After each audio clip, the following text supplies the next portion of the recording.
हाथ ऊपर करो, वो यहाँ हाथ लगाए, वो यहाँ हाथ लगाएं। अच्छा, हमारी औरतें, हमारी बहुएं, हमारी माताएं, हमारी बहनें उनके छूने के लिए है। मुंबई के अंदर, पूना के अंदर ऐसे कोरियोग्राफर अपनी कितनी ही लड़कियों को और बहुओं को लेके उड़ गए। इधर एक शादी हुई, उधर दूसरी शादी टूटी। वो कोरियोग्राफी करने के लिए रोज उस शादी के फंक्शन के लिए आता था। महीने भर तक उन्होंने घर की महिलाओं और बहुओं को सब सिखाया। उसी के अंदर एक बहू के साथ प्यार हो गया, इधर शादी निपटी। सेकेंड डे सवेरे वो इस बहू को लेकर रफू चक्कर हो गया, शादी कर ली उसने। समझ रहे हो आप? ये चीजें होगी। साड़ियां भी खुद पहननी सीखनी चाहिए।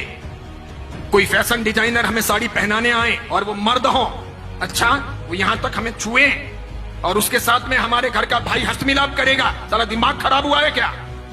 क्या जरूरत है ऐसी? दादियों से पूछो, उनको किसी ने छुआ था क्या? मम्मियों से पूछो, किसी को छुआ था क्या? छूने दिया था क्या? अच्छी बहनों को कोल्हापुरी पहन के रखना चाहिए, तुरंत बाहर निकलना चाहिए, एक लगानी चाहिए, कम से कम 2 दांत तो बाहर आ जाने चाहिए। नहीं आते हो तो मुझे को, मैं सिखाऊंगा आपको कैसे दांत बाहर निकालने चाहिए। इसीलिए अब ये 28, ये ओली, ये सिद्धि तप, ये पालितना की यात्रा, ये नव्वाणु, ये उपध्यान तप पहले बंद हो। वो करें जिनको ये सब ना करना हो, जिनको डांडिया खेलना हो, जिनको कोरियोग्राफर को यहां सब हाथ लगवाने हो, इस प्रकार के नाच करने हो। अभी मैंने कुछ वीडियो देखे हैं जिसमें 65 साल 70 साल के दादा और दादी डांस कर रहे हैं, 70 साल के, फिर 45 साल के पापा और मम्मी वो भी डांस कर रहे हैं। किसके लिए? बिटिया की शादी है उसके लिए। शोभा देता है। 65 साल 70 साल के दादा और दादी डांस करें, अच्छा लगता है। अब टांगे तो कब्र में लटकी है और डांस करना है, कोई मर्यादा है या नहीं? अच्छा, डांस नहीं करने से शादी अच्छी नहीं होगी क्या? एक वीडियो नहीं बनेगा तो काम नहीं चलेगा क्या? क्या गंदी फिल्मों की धुनों पर दादा दादी को नचाना ही जरूरी है? कई सारे समाजों ने प्री वेडिंग शूट भी बंद कर दिए। पुरोहित समाज ने पाली के उस घोषणा पत्र के अंदर यह भी किया कि हमारे समाज के अंदर दूसरों की देखा देखी कोई प्री वेडिंग शूट नहीं होगा, कोई आवश्यक नहीं है। वेडिंग के बाद यानी शादी के बाद आप आराम से घूमो, आपका काम करो, लेकिन ये शुभास्पद नहीं है। ये सब फिल्मों से, सीरियलों से आया है। क्या दिखाना है? और मुझे तो यूं लगता है कि हमारा बदन हमारे वीडियो के द्वारा इस प्रकार अर्धनग्न कपड़े पहने हुए, हाफ पैंट या इतना सा पहना हुआ नीचे, ऊपर इतना सा पहना हुआ, और फिर हम प्री वेडिंग शूट करते हैं और वो लोग देखते हैं तो क्या देखते हैं? क्या देखते हैं? आप दिखाना क्या चाह रहे हो? अच्छा, जो आपको दिखाना है वो आपके पति को दिखाना है कि दूसरों को दिखाना है? ये पति के लिए है कि दूसरों के लिए है? यानी आप एक सदाचारी मां बनना चाहती हो कि वेश्या रहना चाहती हो? करना क्या है? जाना कहां है? एम क्या है? उसी प्रकार पूछना चाहता हूं, जीटो की स्थापना हुई तो ये एम था क्या? कहीं जीटो के घोषणा पत्र में ये चीजें हैं क्या कि हम डांडिया रास का आयोजन करेंगे? स्थापना के दिन ही जीटो वालों को जूते पड़ गए होते। आज मेरी बात सत्य सिद्ध हो गई कि नए पद्मसागर जी महाराज ने बंदरों के हाथों में नारियल दे दिया, बिल्कुल दे दिया। जीटो में कई लोग ऐसे भी हैं जो सदाचारी हैं, समझदार हैं, आचार संपन्न हैं, मुझे मिलते भी हैं, अन्य महाराज साहब को मिलते हैं। कई माताएं भी ऐसी हैं जिन्होंने अपनी व्यक्तिगत जिंदगी में ऐसा कुछ किया नहीं है, वे चाहते भी नहीं है, लेकिन अपने यहां पर यह समूह जो है मिलकर के माता फोड़ना, मेजोरिटी, डेमोक्रेसी।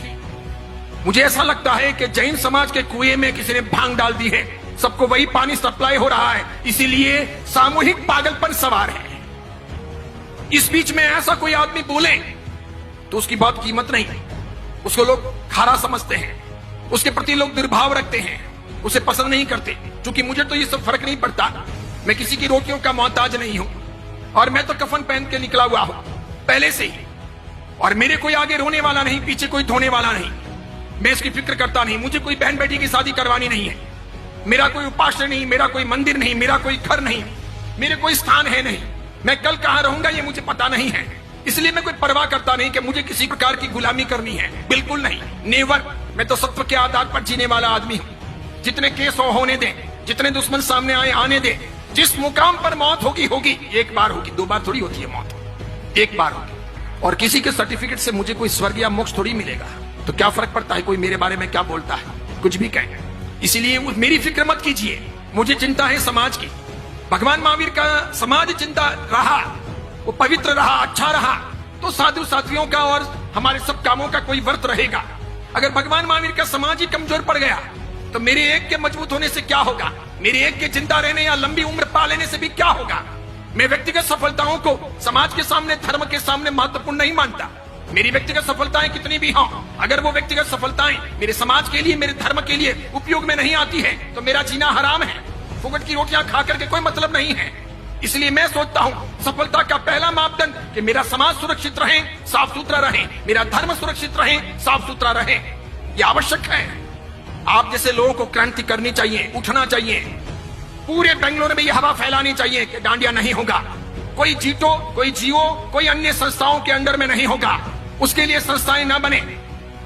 जो लोग भी प्रयास करें आकर के मुझे कहिएगा, मैं आपके साथ में हूं, तन से, मन से, धन से, और पूरी ताकत लगाइए।